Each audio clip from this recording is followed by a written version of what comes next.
Mga kaibigan, welcome pong muli sa programang ito ng Iglesia ni Cristo, ang programang Pasugo. Muli po namin kayong inaanyayahan ng kapatid na Dindo Evangelista sa gagawin po naming pagtalakay na tiyak po na muli po ninyong maiibigan. Tama yan, kapatid na Ron. Ano? Apo. At kaya ito ay maiibigan ninyo sapagkat ito yung ipinangako po namin noong nakaraan po naming episode na may pamagat yun na ang responsabling ama.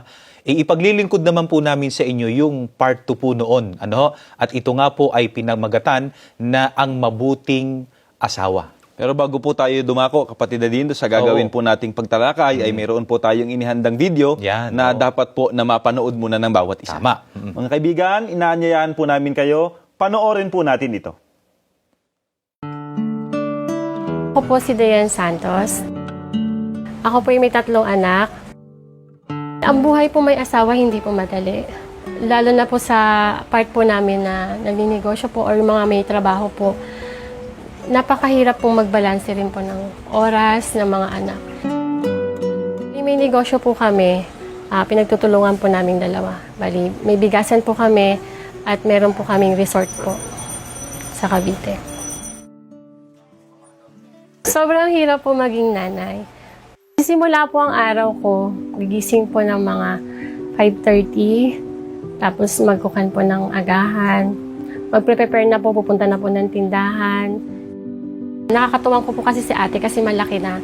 So sa kanya ko po muna iniiwan po yung bunso. Kapag nagigising na po siya, ipinupunta na po niya sa tindahan. Habang nagtitinda, inaalagaan ko po siya. Buong maghapon po, nandun po ako sa tindahan po. Pagkatapos po noon, saka ko naman po inaasikaso na rin po yung mga anak ko po. Pag may assignment, si ate po kaya na niya hindi ko na po siya ganong ginaguide kasi kaya na po niya yung sarili. Si pangalawa na lang po ang ginaguide ko sa assignment. Kunyari pag nasa online class po siya, anak, may activities ka ba? Ano yung activities mo? Kunyari sa math po, o ganyan yung formula, o gawin mo. Hindi ko yung gagawin, tuturo ko lang sa'yo paano gawin. Tapos ikaw na ang gagawa para mas matuto ka. Ang aking asawa po ay nasa malayo po sa Cavite. Kasi po, bali siya po yung nag-aasikaso ngayon po doon. Pag dumarating po ang aking asawa po, may bit-bit na po siya ng pagkain, nagti-take out po siya. Tinatanong na po niya yung mga anak po namin kung anong gusto nilang kainin. Opo, napakalaga po ang bonding time po sa isang pamilya. Kasi ang mga anak po natin po, ang bibilis po lumaki. Parang hindi po natin namamalayan, malalaki na po sila.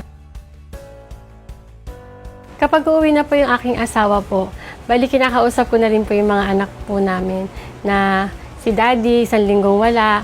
So dapat pagdating dito is masaya lang tayo, masaya yung salubong namin sa kanya. Ngayon, so dapat bigyan natin siya, makapagpahinga siya, makapagkataas natin mag-banding. Sisilbihan ko po siya kahit sa simpleng pagtitimpla ng kape, pag-ahayin ng pagkain. So, pag dumarating po siya, pinagagaya ko po siya ng mga damit. Pandemic ngayon, diretso po siya sa CR, sa bathroom po. Bali, naka-prepare na po yung gagamitin niya. Naka-prepare na rin po yung magiging tulugan po niya po. Importante rin po kasi magkaroon ng me time kasi pressure ng buong maghapong ginagawa po sa bahay, sa tindahan. Pag minsan hindi rin po maiwasan na nai-stress. Nagre-relax po kami pag minsan po, namamasyal po kami ng mga kaibigan ko. Or pag minsan po, nagbabanding lang po kami sa bahay po nila, video okay, gano'n lang po. Tapos kain-kain, kwentuhan. Nasa subside po yung mga pressure, stress mo po. Kasi sa mga kaibigan po, pag minsan, syempre, nabu-voice out mo po sa kanila kung papagod ako, ganyan, pagod ako maghapon, ganyan, ganon. Bali, mahalaga po para sa isang babae po na nag-aayos pa rin po sila. Kasi parang nagbo-boost po yung confidence po nila pag medyo maayos po sila. Hindi po nila pinapabayaan yung sarili nila, yung health. Siyempre, hindi po kami perfect couples. Pag may mga suliranin po kami dumarating, si husband po kasi tahimik lang. So, pag minsan tutulugan ka na lang. Tutulugan ka na lang po niya. Tapos kinaumagahan, pag kinausap ka, parang okay na. Tapos pag mga kakain kayo, saka po namin na pag-uusapan na, daddy, ganito, ganyan. Pinag-uusapan po namin yung mga kung ano yung reason po kung bakit po kami nagkakaroon po ng problema. Sa parte po kasi ng isang relasyon po, yung communication po kasi yung isa sa nagpapakwan po. Para kung may mga dumarating po na suliranin, napag-uusapan po. Ginagawa po namin sentro po ang Diyos. Ang pagtupad po namin ng tungkulin, ang paglilingkod po namin sa Ama. Ang isang mabuting nanay po, dapat po, lagi po natin sinusubaybayan po yung mga anak po natin. Kinakamusta po sila sa lahat ng mga pangangailangan nila. Natuturuan po natin sila, nagagabayan po natin sila. At ang una-una po, yung naging responsable po silang bata. So, ang kinukan ko po sa kanila, ina-advise ko po, maging matatag po sila, lalo na po yung mga nanay, kasi sila po yung nagiging pundasyon po ng pamilya. Kaya kahit ano pong dumating po sa buhay po nila, dapat isiguraduhin po nila na buo po yung pamilya nila. Na masiguraduhin po nila na askaso po yung mga anak po nila. Sa aming pamilya po, ang panalangin po ay napakahalaga po. Kasi doon po kami tumudulog po, humihingi po ng awa sa Ama. Kung may mga nagagawa po kaming pagkakamali, yung mga anak po namin, doon din po namin sila napapangaralan po kung sakali. Nahihingi po sa Ama yung mga pangangailangan po nila, yung tulong at awa po nila sa pamilya po namin, sa mga anak po namin.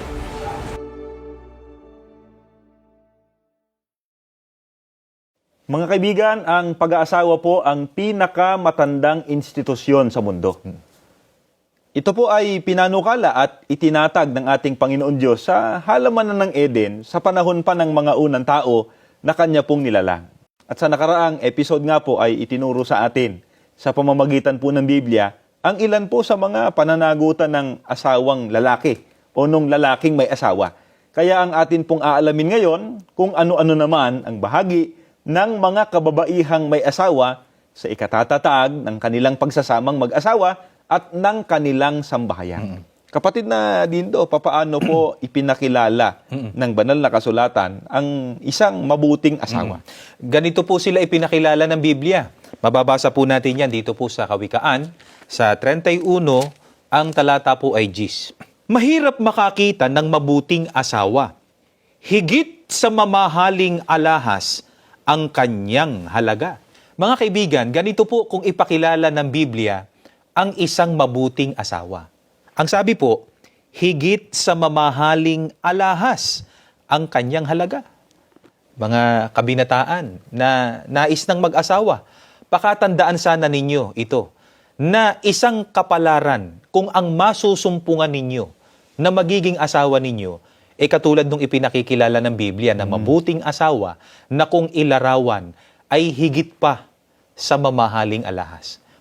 Talagang napakapalad nun, kapatid na ron at mga kaibigan, yung lalaking nakasumpong ng ganong uri ng asawa, sapagkat nangangahulugan lamang po yun, mga kaibigan, na nakasumpong siya ng higit pa sa kayamanan. Ang tawag po ng Biblia sa ganitong uri ng babae, na napangasawa, mabuting asawa. Mga kaibigan, lalo na po sa panig ng mga kababaihan, ito naman talaga ang nais ninyong maging katangian, di po ba?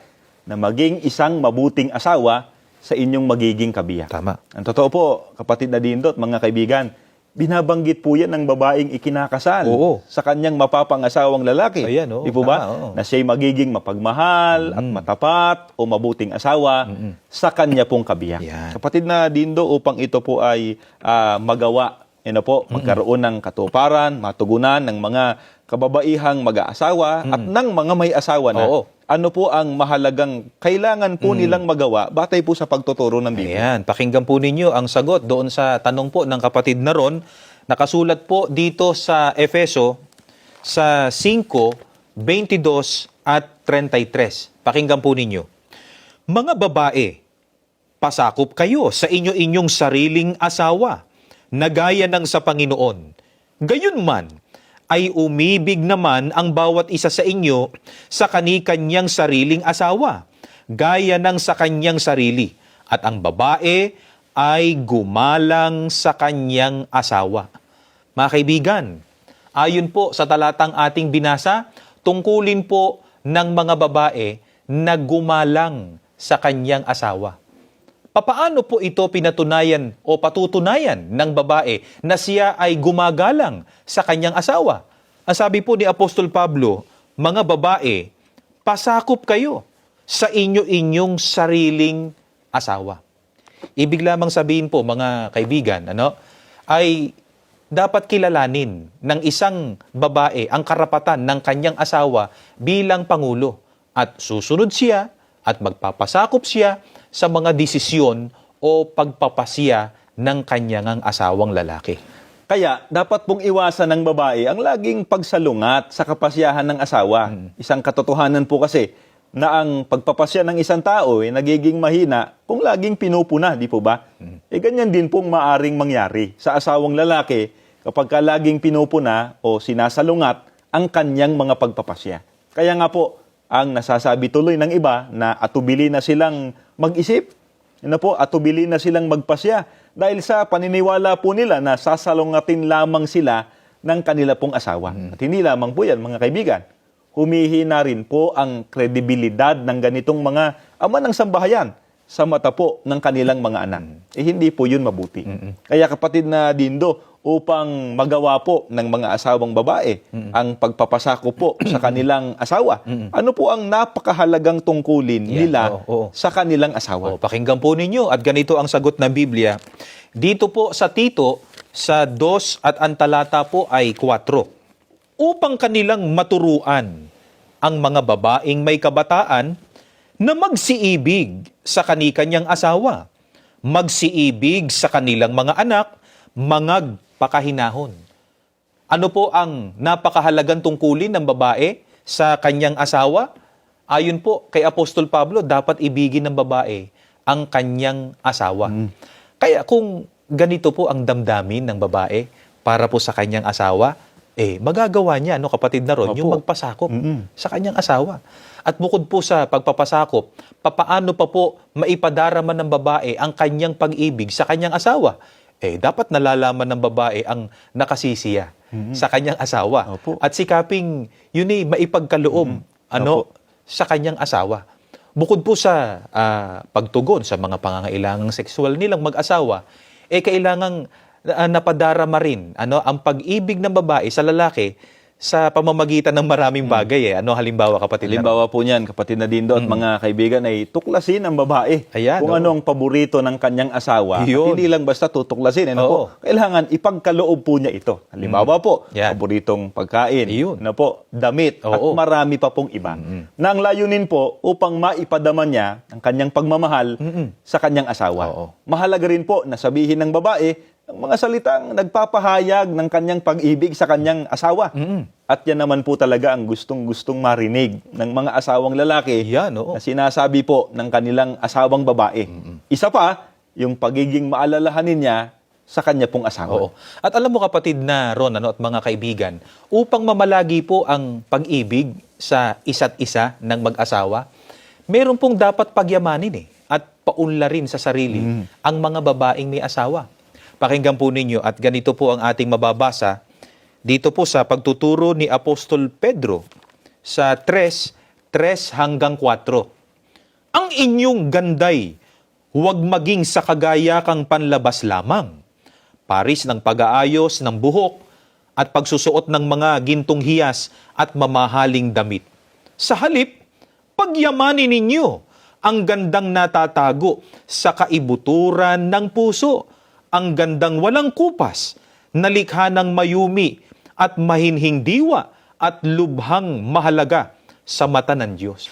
Mga kaibigan, ayon po sa ating binasa, dapat pangalagaan at ingatan ng babae ang kanyang pisikal na kaanyuan upang laging maging kaakit-akit sa kanyang asawa. Yun naman talaga isang katangian nung babae, kaya siya nagustuhan nga nung kanyang asawa, kaya siya pinakasalan sapagkat naakit siya dun sa gandang taglay ng kanyang napangasawa. Pero hindi naman po dapat ikatwiran ng mga babaeng may asawa na sa dami ng kanyang ginagawa, hindi na niya maasikaso yung pag-aayos ng kanyang sarili. Sapagkat kung papaanong pananagutan po ng isang babae sa ating Panginoon Diyos na siya ay pasakop, gumalang at magmahal sa kanyang asawa, pananagutan din po niya na ingatan at pagyamanin, sabi ng Biblia, Opo. ang kanyang pisikal na kaanyuan. Opo. Kaya, mga kalalakihan na may asawa, na kagaya po namin ng kapatid na ron, kung nagsisikap po ang mga asawa natin na babae, na magpaganda, at yak naman kaya sila magpapaganda dahil sa atin, di ba? Dapat sinusuportahan po natin sila. Opo. Di ba, kapatid na ron? Opo. Kaya lang, medyo may gastos yan. Opo. Di ba? Pero kahit na, Opo. yun ay alang-alang sa pananatili ng kanilang pagmamahalan bilang mag-asawa. Tama po. Kasi po ang kapabayaan at kawalang kaayusan sa sarili, maaari pong makapagpababa ng kumpiyansa sa sarili at gayon din ay maaring makapagpalamig sa pag-ibig ng asawa. Oo. Subalit, higit po sa lahat, dapat pong paunlarin ng babaeng may asawa Yan, oo. ay gaya doon po sa binasa ng kapatid na Dindo kanina. Ano po? Yung gandang natatago sa puso. Yan. Yung kagandahang loob, yung likha ang wika ng mayumi at mahinhing diwa. Kapatid na Dindo, ano po ang ipinapayo ng atin pong Panginoon Diyos sa mga babae upang maging mabuting asawa? Balikan po natin, mga kaibigan, ng pinakaunang talata na ating binasa kanina. Yung nasa Kawikaan po sa 31 Gs, itutuloy po natin hanggang sa 13. Ganito po nakasulat. Mahirap makakita ng mabuting asawa. Higit sa mamahaling alahas, ang kanyang halaga. Lubos ang tiwala ng kanyang asawa. At saganang pakinabang ang makakamit niya. Pinaglilingkuran niya ang asawa habang sila'y nabubuhay. Pawang kabutihan ang ginagawa at di kasamaan. Wala siyang tigil sa paggawa. Hindi na halos nagpapahinga. Humahabi ng kanyang lino at saka ng lana. Napansin niyo po ba, mga kaibigan? Ayon po sa ating binasa, kailangan ang babae ay lubos na mapagkakatiwalaan ng kanyang asawa. Kaya kailangan na mamalagi ang katapatan nila sa isa't isa ng mag-asawa. At inutusan din po ng Panginoon Diyos ang mga babae na paglingkuran ang kani-kanyang asawa habang nabubuhay. Hindi naman yung paglilingkod na kagaya ng sa isang kasambahay. Opo. Kundi dapat alalahanin din na sila ay mag-asawa. Opo. Kapatid na Dindo, bukod po sa mga nabanggit po ninyo, ano-ano pa po ang mga pananagutan ng asawang babae sa ikatatatagpo at ikaaayos ng pamumuhay ng kanila pong sambahayan? Mga kaibigan, ganito po ang patuloy na pagtuturo sa atin ng Biblia. Dito po sa Kawikaan, sa 31:27. Sinusubaybayan niyang mabuti ang kanyang sambahayan at hindi tumitigil sa paggawa araw-araw. Mga kaibigan, bagamat pananagutan po kapwa ng mag-asawa ang pagsubaybay sa sambahayan, subalit dahil nga po sa ang mas mahabang panahon ng lalaki ay nagugugol sa labas ng tahanan dahil nga sa naghahanap buhay, ang babae po ang naiiwan sa bahay kapiling ng kanilang mga anak. Ang babae po, kung ganon, ang pinapananagot ng ating Panginoon Diyos na sumubaybay na mabuti sa kanyang sambahayan. Tulad po ng halimbawa, dapat subaybayan ng mga babaeng may asawa ang ginagawang pag-aaral ng kanilang mga anak. Dapat nasusubaybayan nila kung nag-aaral ba ng mabuti yung kanilang mga anak. Di ba? Maging yung paggamit po nila ngayon ng social media dahil sa kailangan nila yun sa kanilang pag-aaral. Opo. Dapat ay sumusubaybay ang ina ng tahanan sapagkat para hindi sila magkamali ng paraan ng paggamit ng social media. Magamit nila yon para sa kanyang kaukulan.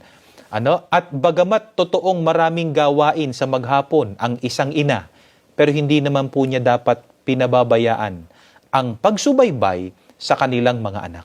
Kapatid na Dindo, ano-ano pa po ang pananagutan ng asawang babae Yan, oo. sa kanya pong tahanan? Pakinggan po ninyo. At ganito ang ating mababasa, pagtuturo pa rin po sa atin ng Biblia. Dito po sa Tito, sa 2 ang talata po ay 5. Mangagpakahinahon, mangagpakalinis, mangagpakasipag sa bahay, magagandang loob, pasakop sa kani-kanyang asawa upang huwag lapastanganin ang salita ng Diyos. Mga kaibigan, ang babae pong may asawa, ayon po sa pagtuturo ng Biblia, dapat anyang magpakasipag at magpakalinis sa bahay. Dapat po na pinagyayaman ng babae ang tahanan nilang mag-asawa. Sana laging maalaala ng babae, kapatid na ron, na pagod ang kanyang asawa dahil sa maghapong paghahanap buhay. Napakahalaga para sa kanyang asawa ng isang dako, na doon madarama ng kanyang asawa ang katahimikan at kapayapaan. Tama po, kapatid na Dindo. Hindi po dapat payagan ng babae na ang kanila pong bahay maging kabagot-bagot. Yun. Dapat po ay laging sabik ang asawa na umuwi. Oo. Sabi nga po ng iba ay there's no place like home. Oo. Maging ang asawang babae po mismo, dapat na magsikap na maging kaibig-ibig sa paningin ng kanya pong asawa. Yan. Itinuturo rin po ng Biblia na ang babae, dapat na magpakahinahon. Hindi po mabuti sa isang babaeng may asawa na salubungin ng sumbat ang kanyang asawa na pagod mula po sa maghapong paggawa.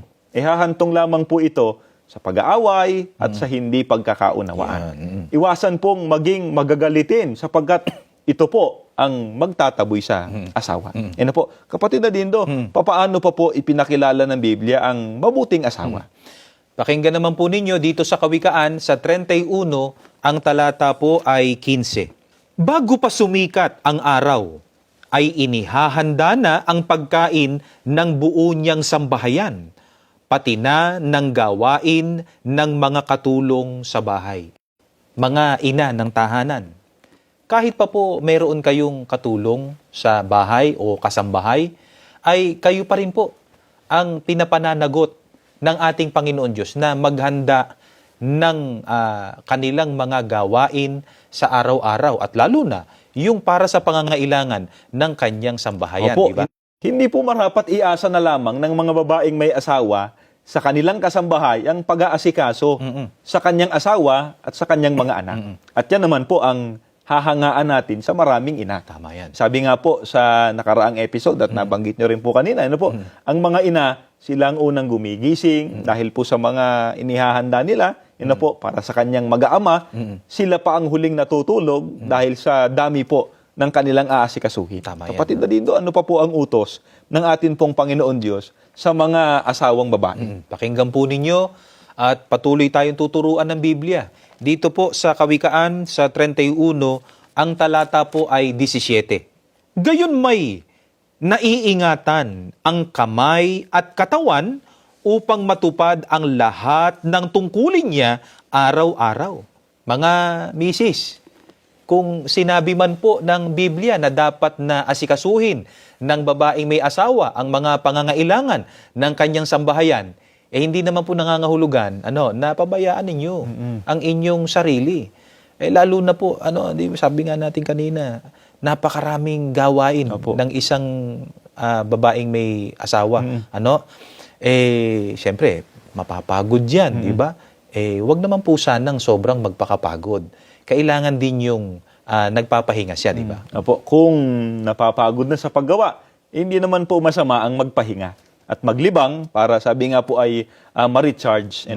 Upang pagkatapos po, lalong maayos na matupad niya ang kanyang mga pananagutan sa kanyang asawa at sa kanyang mga anak. Malaki rin po ang maitutulong na ang isang ina marunong po ng tinatawag na time management. Bakit? Dahil nga po sa maraming gawain sa tahanan, gaya po ng banggit po ninyo kanina. Lalo na po ngayon, kapatid na Dindo, pandemic, mga kaibigan, may mga ina na tinutulungan ng kanilang asawa sa paghahanap buhay.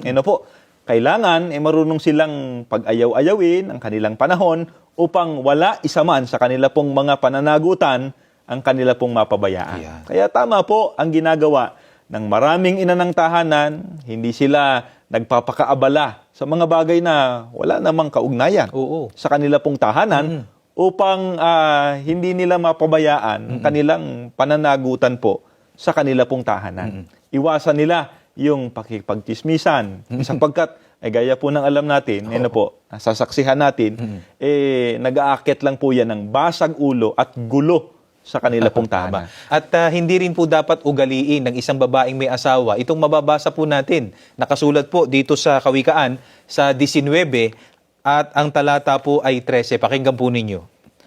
Ang anak na hangal ay kasawi ang palad ng kanyang ama at tila ulang walang tigil ang bibig ng madaldal na asawa.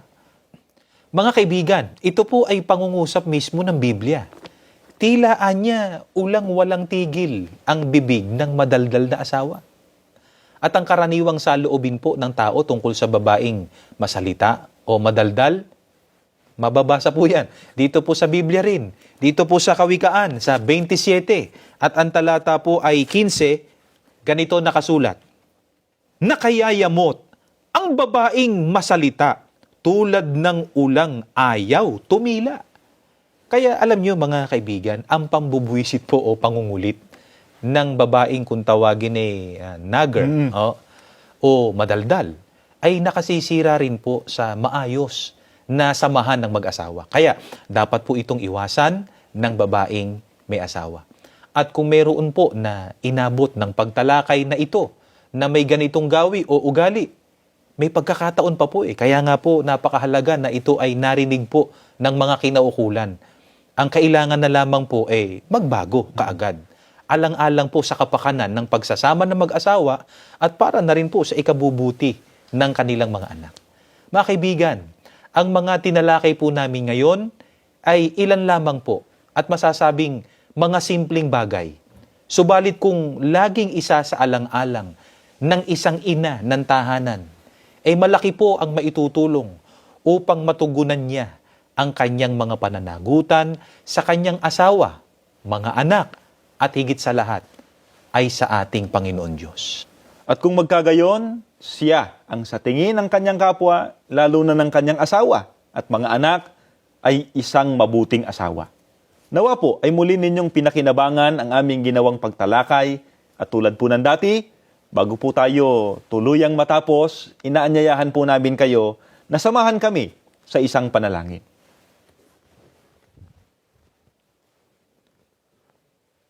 Panginoon po naming Diyos, damang-dama po namin ang pag-ibig at pagmamahal mo po sa amin. Opo. Sa pamamagitan po ng programang ito ay patuloy po kaming tinuturuan ng iyong mga salita. Opo. Mga katotohanan mo po na nagsisilbing gabay po ng bawat isa Opo. sa pamumuhay po namin sa araw-araw. Amen. Alam po namin kung papaanong mahalaga ang papel ng mga ama ng sambahayan. Opo. Napakahalaga rin po ng papel na ginagampanan ng mga ina ng tahanan. Amen. Pahintulutan mo po na ang mga katangian, ang mga pananagutang itinuro sa kanila ngayon, Opo. taglayin at maisabuhay po nila Amen. sa lalong ikatatatag, ikatitibay, at ikaliligaya po ng kani-kanyang sambahayan. Amen. Patuloy na ingatan po ang bawat isa sa amin, Amen. maging ang amin pong mga taga-subaybay, Amen. na hindi pa po kaanib sa loob ng Iglesia ni Cristo. Opo. Makasama po namin sila sa tunay na mga paglilingkod sa iyo. Amen. Kung iniingatan mo man po ang bawat isa sa amin, higit na ingatan po ang pinakamamahal naming kapatid, Opo. ang kapatid na Eduardo V. Manalo, Amen. maging ang kanila pong buong sambahayan. Amen. Ang lahat po, magalang na po naming hinihiling sa iyo. Opo. Sa pangalan po ng Panginoong Hesukristo, amin pong tagapagligtas. Amen. Amen.